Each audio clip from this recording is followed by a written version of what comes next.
Assalamu alaikum, bienvenue à tous, j'espère véritablement que Kukushi Labas. Alors, vous avez peut-être déjà entendu parler de Moussa Koné, on a vu que c'était un pseudo-ancien imam, et puis, alhamdoulilah, beaucoup de gens l'ont dévoilé sur internet. Aujourd'hui, je vous parle de Moussa Koné, version femme, et qui a fait aussi des centaines de milliers de vues malheureusement. Elle a grandi musulmane, elle est pratiquante pendant toute sa vie. Vraiment, j'ai pratiqué l'islam corps, âme et esprit. Je suis allé très loin dans l'islam et tout. Je viens d'une famille musulmane pratiquante. Ce que je vais vous dire aujourd'hui, c'est de la réalité. Je vais vous dire que ma famille, les religions musulmanes, ils ne s'amusent pas. Une famille musulmane pieuse. Ils ont commencé dès les bas âges. On les apprend à lire le Coran. On les apprend comment prier, comment respecter et tout. Donc en fait, c'est comme Moussa Koné, hein. On était des musulmans pieux, et puis on connaissait tous le Coran, et puis le père du père de l'arrière-grand-père du père de mon père était aussi imam, et puis voilà quoi, on était des musulmans, mais 100% quoi. Ok, et sinon, c'est quoi ta preuve que tu étais pratiquante? Si tu as des preuves pour que les vrais musulmans sachent que celle-là, elle a vraiment été pratiquante de l'islam. Ah, voilà, enfin, peut-être c'est pas comme Moussa Koné qui était un grand menteur. Là, les preuves, elles arrivent, donc attention, elle va donner les preuves qu'elle était très pratiquante. Et dans l'islam qu'on pratique, il y a des maraboutages qu'on fait. Tu pries Allah, mais tu vas chez les marabouts. Tu pries Allah, tu vas même voir les imams. Et ils regardent ta destinée.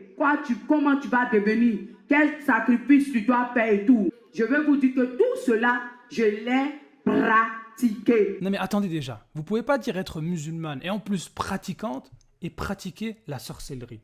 Et aller voir des charlatans pour qu'ils vous prédisent l'avenir, tout ça c'est de la mécréance. Fala takfur. Dit en vérité, ma salat, mes actes de dévotion qui incluent les sacrifices, ma vie et ma mort appartiennent à Allah, Seigneur de l'univers. Quand on est musulman, on ne prie que Allah Azza wa Jal. On ne sacrifie que pour Allah, le Seigneur de l'univers, c'est le seul qui mérite l'adoration. Et vous nous dites que vous pratiquiez la sorcellerie, que vous interrogiez des charlatans qui vous prédiraient l'avenir. Mais vous n'étiez pas musulmane, madame. Elle est pratiquante. Pratiquante. Donc en fait, quand vous dites pratiquante, c'est pratiquante de la sorcellerie.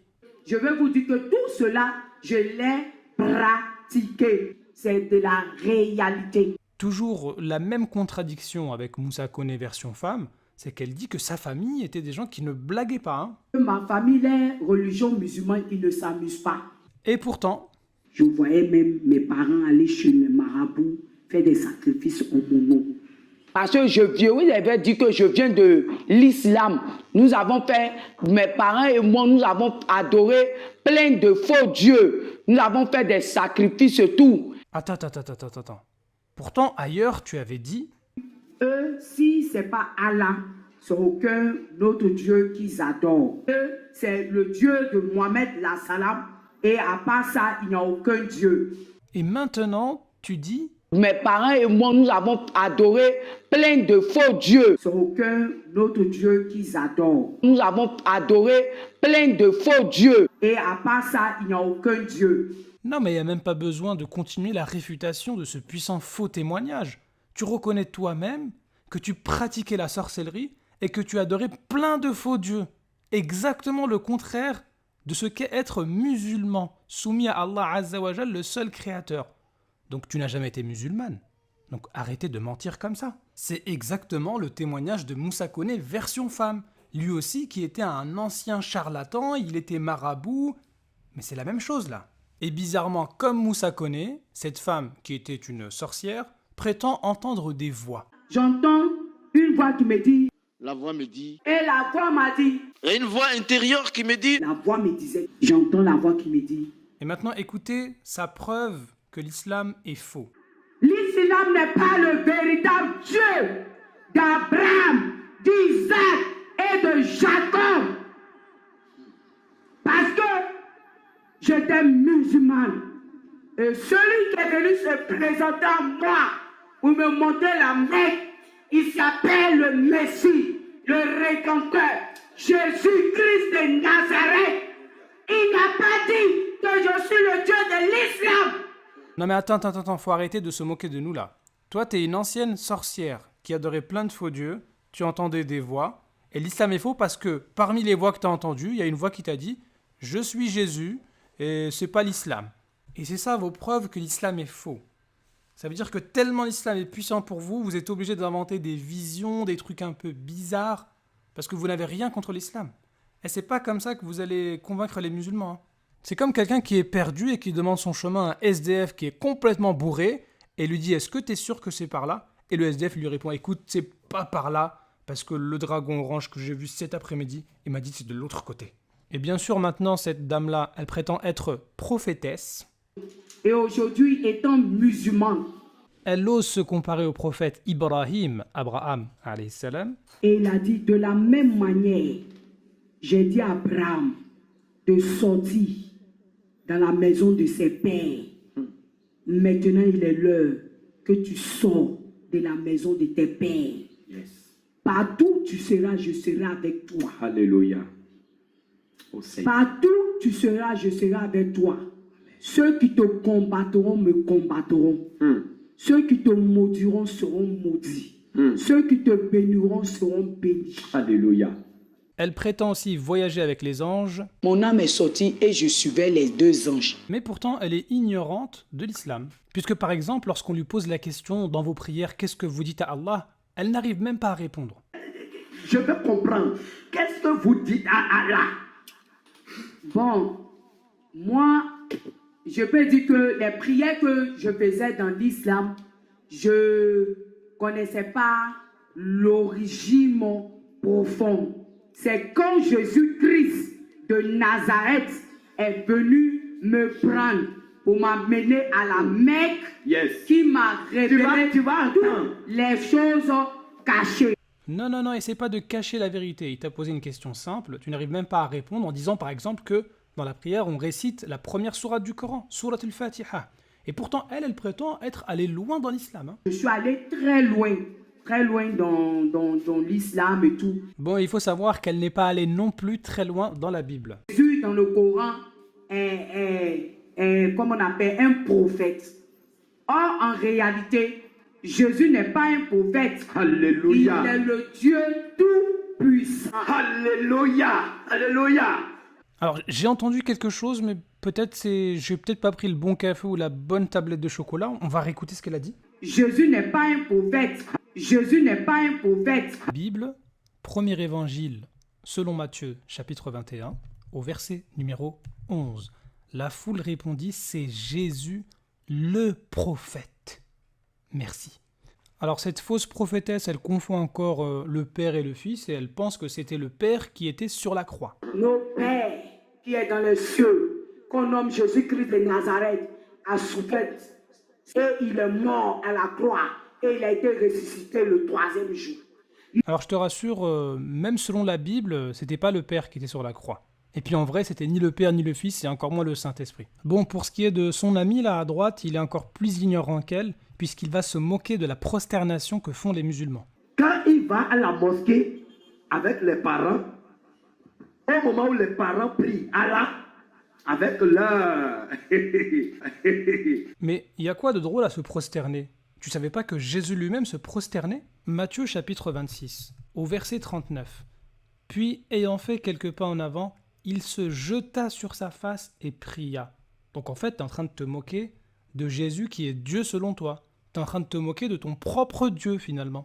Alors ensuite, son ami qui est à droite, je ne sais pas si c'est le secrétaire de la prophétesse, peut-être, il prétend que oui, en islam, les musulmans sont violents, ils empêchent leurs enfants de se convertir au christianisme, etc. Parce qu'ils ont peur des persécutions de leur famille qui va les persécuter. Bah franchement, monsieur le secrétaire, quand je vois ce qui se passe dans beaucoup de vos églises, j'ai peur pour mes enfants, ça c'est sûr. Hein. Franchement, c'est un petit peu chaud ce qui se passe. Hein. Regarde là, c'est quoi tous ces délires là? Tout ça c'est quoi? Tu veux que nos enfants ils aillent là-bas?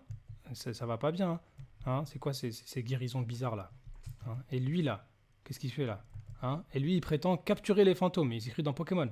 Bon, le plus drôle dans tout ça, c'est que ce pasteur, il va citer le livre de la Bible qu'il fallait pas. Dans la Bible, Dieu dit, je mets devant toi la vie et la mort. la vérité et le mensonge est là. Le ciel est là et l'enfer est là. Mais lui, il te demande de choisir la vie. Lui, il te demande de choisir la lumière. Lui, il te demande de choisir le ciel. Mais il ne te force jamais. Il te laisse la liberté. Laissez-leur aussi la liberté d'aller découvrir la lumière. Regardons maintenant à quel point ce pasteur imposteur est ignorant. Il a osé citer Deutéronome pour prouver selon lui que Dieu n'oblige personne à croire. Ok, on va voir exactement le contraire. Il a cité Deutéronome chapitre 30 au verset 19. « Je prends à témoin contre vous le ciel et la terre, j'ai mis devant toi la vie et la mort, etc. » Choisis la vie. Mais juste avant, il y a quoi? Si ton cœur se détourne, si tu n'obéis pas, je vous déclare aujourd'hui que vous périrez. Ça, c'est un. Deuxièmement, dans le même livre du Deutéronome, il a cité chapitre 30. Mais avant ça, il y a le chapitre 13. Et on va lire le chapitre 13 du même livre Deutéronome de la Bible que tu as cité. Parce qu'il nous dit, oui, les familles qui vous persécutent et tout, chez nous, il n'y a pas ça. Ok, reste calme. Reste bien installé. Deutéronome 13, verset 6. Je sens que tu paniques là déjà. Si ton frère, parce que c'est des passages qu'on connaît. Si ton frère, fils de ta mère, ou ton fils, ou ta fille, tu nous parles des enfants là, eh oui, ou la femme qui repose sur ton sein, ou ton ami que tu aimes comme toi-même, t'incite secrètement en disant « Allons et servons d'autres dieux. » Ah ah, tu n'y consentiras pas, tu ne l'écouteras pas, c'est pas suffisant. Tu ne jetteras pas sur lui un regard de pitié, tu ne l'épargneras pas, et tu ne le couvriras pas. Ça c'est ta Bible, c'est le même livre que tu as cité. Mais tu le feras mourir. Ben alors, je croyais qu'on avait le choix. Les persécutions des familles, c'est dans ton texte à toi, là, finalement. Ta main se lèvera la première sur lui pour le mettre à mort, et la main de tout le peuple ensuite. Tu le lapideras, il mourra, parce qu'il a cherché à te détourner de l'Éternel, ton Dieu.